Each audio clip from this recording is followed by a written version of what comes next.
दिल्ली की सल्तनत का लगभग 27 साल बाद तख्ता पलट हुआ है। भारतीय जनता पार्टी का बीजेपी में एक लंबा वनवास अब खत्म हुआ। लघु उद्योग निगम के उपाध्यक्ष राज्य मंत्री वैश्य नटवर गोयल ने सूचना इंडिया के साथ खास बातचीत में कहा कि भारतीय जनता पार्टी आज जिस मजबूत स्थिति में है उसमें अहम भागीदारी वैश्य समाज की है। इस बार दिल्ली के चुनाव में ज्यादातर सीटों में बीजेपी के उम्मीदवार जो कि वैश्य समाज से आते हैं विजयी हुए। हमारा प्रधानमंत्री से अनुरोध है कि इस बार दिल्ली का नया मुख्यमंत्री हमारे वैश्य समाज से ही हो। कि दिल्ली की सल्तनत का तख्ता पलट हुआ है। लगभग 27 साल बाद बीजेपी का कमल एक बार फिर से खिला है। बीजेपी का दिल्ली में जो वनवास था 27 सालों का, वो 27 सालों का वनवास खत्म हुआ है। हमारे साथ इसी विषय में बातचीत करने के लिए लघु उद्योग निगम के उपाध्यक्ष वैश्य नटवर गोयल जी जुड़ चुके हैं। सर, आज जो स्थिति है दिल्ली की, कहीं एक लगता है कि एक बड़ी भागीदारी वैश्य समाज की रही है, इसको आप कैसे देखते हैं? आपको जान के बड़ी खुशी होगी कि दिल्ली में जो हमारे माननीय विधायक जीते हैं 44 में से 11 यानी टोटल का 25% केवल वैश्य समाज के व्यापारी समाज के लोग वहाँ पे इलेक्शन जीत के आए हैं भारतीय जनता पार्टी के बैनर पे।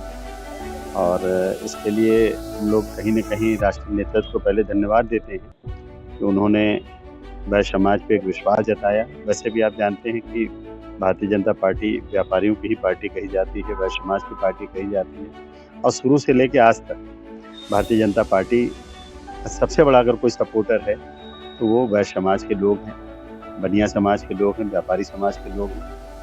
तो निश्चित तौर पे इसके लिए पुनः हम लोग माननीय प्रधानमंत्री जी को बहुत बहुत धन्यवाद, बहुत बहुत बधाई, शुभकामना कि उन्होंने विश्वास जताया और विश्वास पे अपने तन से, मन से, धन से, जन से जुड़ करके वैश्य समाज के लोगों ने एकता अखंडता दिखाते हुए और पूरे दिल्ली में अपने 44 में यानी 25% शेयर ला। बीजेपी सरकार में वैश्य समाज आज बहुत मजबूत स्थिति में है।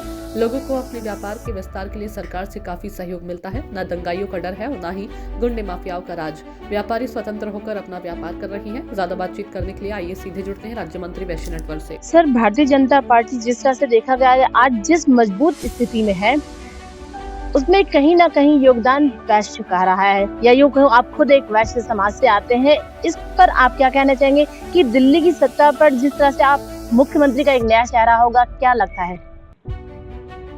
देखिए, चेहरा तो ये तय करना माननीय प्रधानमंत्री जी के हाथ में है या दिल्ली की जो कोर कमेटी है वो लोग तय करेंगे। लेकिन हम राष्ट्रीय उपाध्यक्ष होने के नाते, वैश्य होने के नाते माननीय प्रधानमंत्री जी से अनुरोध जरूर करूंगा कि अगर 25% की भागीदारी अकेले वैश्य समाज के लोगों की है वहाँ पे, निश्चित तौर पे जो भी मुख्यमंत्री का चेहरा हो उसमें कोई न कोई वैश्य होना चाहिए। इससे एक बड़ा अच्छा संदेश जाएगा, पूरे भारत में संदेश जाएगा। आज भारत के अंदर में जिस तरीके से भारतीय जनता पार्टी के साथ पूरा वैश्य जन, व्यापारी जन कंधे से कंधा मिला करके लगा हुआ, तो उसका कहीं ना कहीं लाभ तो मिलेगा ही मिलेगा। और अगर प्रधानमंत्री जी इस पे वो विचार करते हुए भरोसे के साथ वैश्य समाज के व्यक्ति को बैठाएंगे तो बहुत ही अच्छा उसका संदेश जाएगा पूरे देश में। हमारे साथ बातचीत करने शुक्रिया। तो देखा, ये थे वैश्य नटवर गोयल जी, जिन्होंने खुले शब्दों में हमारे चैनल के साथ बातचीत करते हुए कहा कि अगर वैश्य समाज का एक नया चेहरा दिल्ली की सल्तनत पर बैठेगा या दिल्ली का मुख्यमंत्री बनेगा तो निश्चित तौर पे वैश्य समाज कहीं ना कहीं अपने आप को गौरवान्वित महसूस करेगा। तो इसी तरह की सूचनाओं को देखने के लिए आप हमारे साथ जुड़े रहिए, देखते रहिए सूचना इंडिया, इंडिया की आवाज।